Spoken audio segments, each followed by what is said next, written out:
pessoal, eu sou o João Gabriel Arraes, do PET de Mecânica da UFC, e vamos aqui para mais uma aula do nosso maravilhoso curso de máquina de fluxo.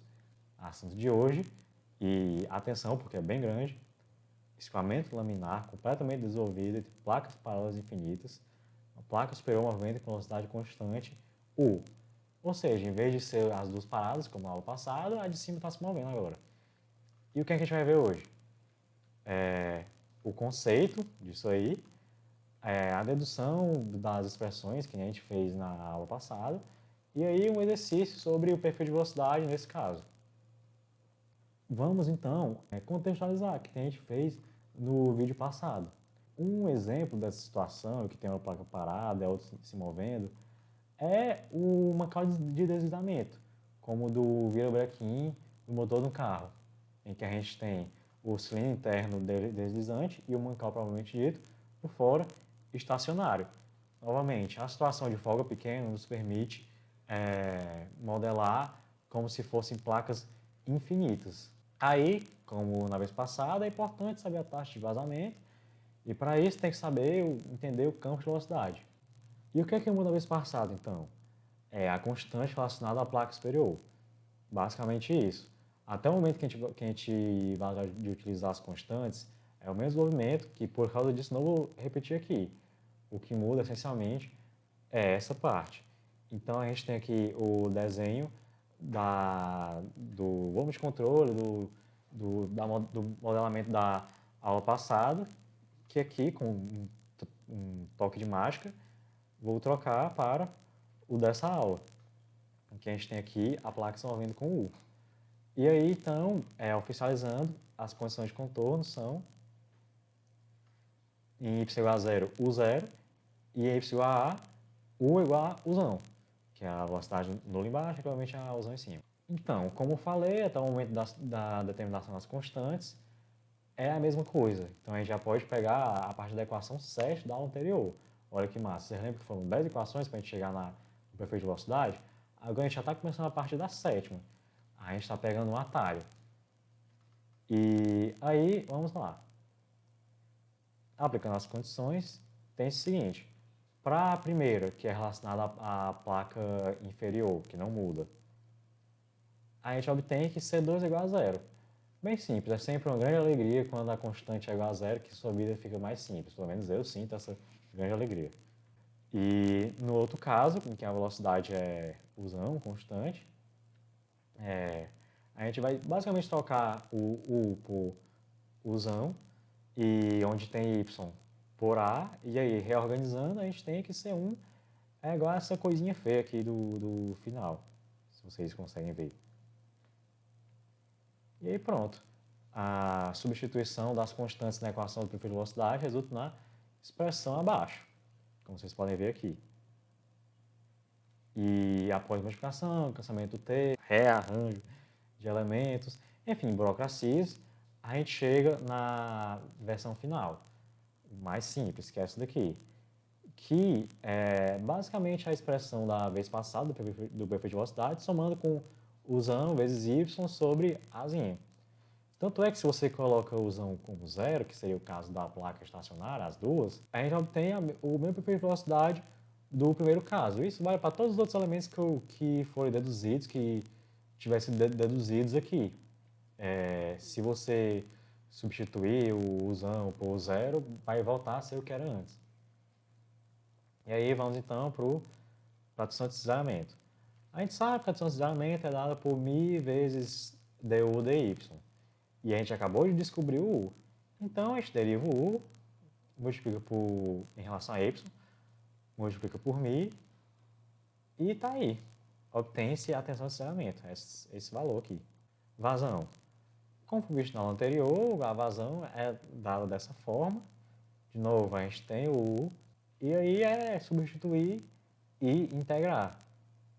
Não tem muito segredo. E a gente passa o L para o outro lado, porque fica mais simples descobrir a vazão desse jeito. E aí a gente integra e a gente vai obter, no final, essa outra expressão aqui. Novamente, se a gente tivesse colocado zero no lugar desse Uzão, teria zerado esse elemento aqui, essa expressão aqui, esse valor desse termo, e teríamos voltado à vazão que a gente tinha descoberto na outra aula. Velocidade média, mesma história. Substituindo a vazão propriamente encontrada por L vezes A, a gente tem esse valor aqui. O ponto de velocidade máxima, novamente, a gente deriva igual a zero e resolve o valor de y constante. Sendo que tem um probleminha. O valor de y não vai dar, tipo, um negócio bonitinho, o A sobre 2 que deu na vez passada. Longe disso. Vai dar uma coisa bem louca. O A sobre 2 menos uma loucurazinha aqui. Não é tão louco, mas enfim. E isso quer dizer que que nesse caso que a placa superior está se movendo, não tem uma coisinha simples de eixo de simetria, nem nada desse tipo. Como você pode ver pela figura, não existe uma relação clara entre a velocidade máxima e a média, que é uma coisa que pode dificultar, às vezes, a nossa vida, mas, se eu não me engano, não é uma coisa que é muito cobrado esse conhecimento nas questões de Fox. E olha que rápido, a gente já chegou no exercício. Entretanto, esse exercício é o mais complicado até agora. Vamos lá. 8.21. Dois fluidos imissíveis estão contidos entre placas paralelas infinitas. As placas estão separadas pela distância 2h e as duas camadas de fluidos têm espessuras iguais, h. A viscosidade dinâmica do fluido superior é 3 vezes aquela do fluido inferior. Se a placa inferior é estacionária e a placa superior move com velocidade constante v igual a 5 metros por segundo, qual a velocidade na interface? Admite escoamentos laminares e o gradiente de pressão da direção do escoamento como zero. Você vê que é uma questão muito interessante, porque não tem um fluido, são dois fluidos envolvidos e a gente tem que descobrir o que está acontecendo entre eles dois. É uma coisa bem louca. Vamos lá, a mesma história. Você pausa o vídeo agora, se você quiser tentar um pouco e desenvolver você mesmo. E então, vamos lá.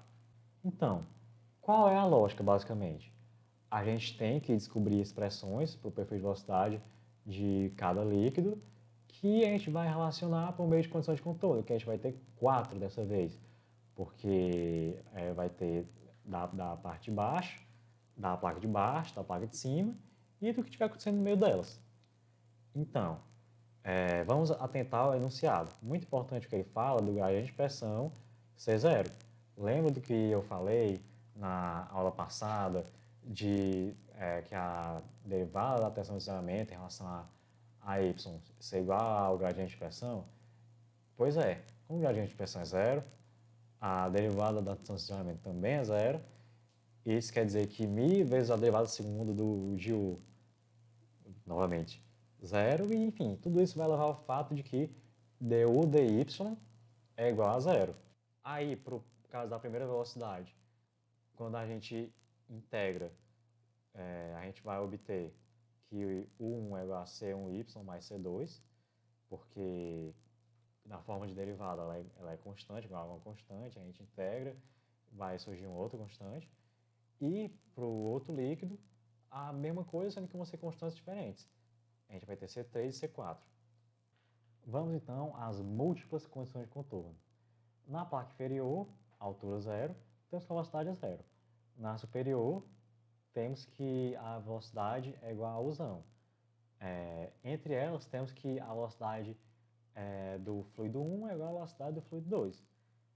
E eu falei do caso na ordem errada, porque foi 1, 3 e 2. Mas enfim. E na condição 4, temos que a tensão de isolamento nos dois escoamentos no centro é igual. E com isso, sabendo que du1 dy é igual a C1 e du2 dy é igual a C3, a gente tem que μ1 C1 é igual a μ2 C3. Vamos então aplicar. Utilizando a primeira condição de contorno, que é bem simples, é 0, 0, 0, a gente tem como resultado que o C2 é igual a zero. Ótimo, a gente se livra de uma constante, não vai precisar descobrir isso aí. Quer dizer, descobrir que é o mais simples possível. Aí a gente aplica a segunda condição, que é da velocidade dos dois fluidos serem iguais. Basicamente, a gente tem a expressão do primeiro, que é C1y mais C2, e a do segundo, que é C3y mais C4, e a gente iguala as duas. Sabendo que o C2 é igual a zero, a gente vai ter aplicando, no caso, o H no lugar do Y, que C1H é igual a C3H mais C4. Não podemos descobrir com isso alguma dessas constantes, mas é importante porque com outras equações, outras expressões que vai descobrir depois, a gente vai poder descobrir elas. Com a condição de contorno 3, em que a velocidade do fluido de cima, no ponto maior, mais acima, é usão, a gente aplica no C3Y mais C4 e vai ter que C3 vezes 2H mais C4 é U, igual a U. Também, mesma coisa do anterior, é importante ter essa expressão, porque pode escolher depois. E aí, com a condição de contorno da interface, a gente aplica o μ1C1 igual a μ2C3, substituindo μ1 e μ2 pelas suas respectivas expressões. Isso aí vai resultar nisso, que C1 é igual a U sobre H vezes 1 mais μ1 sobre μ2. Você pode pausar e entender melhor, se você quiser. E, enfim, para o fluido 1, que a gente tem o 1, a gente tem que é essa expressão com o y embaixo também. Fazendo o y igual a h, onde o 1 é igual à velocidade da interface, ou seja, substituindo o y por h, resulta que temos 5 sobre 1 mais 1/3, e aí, enfim, obtém-se, graças a Deus, a velocidade da interface, 3,75 metros por segundo. Então, galera, é isso. Muito obrigado. Se você gostou do vídeo, curta e se inscreva no nosso canal e clique no sininho para saber quando a gente estiver mandando mais coisas ou mais vídeos da playlist. E é isso, espero que vocês tenham gostado e até mais.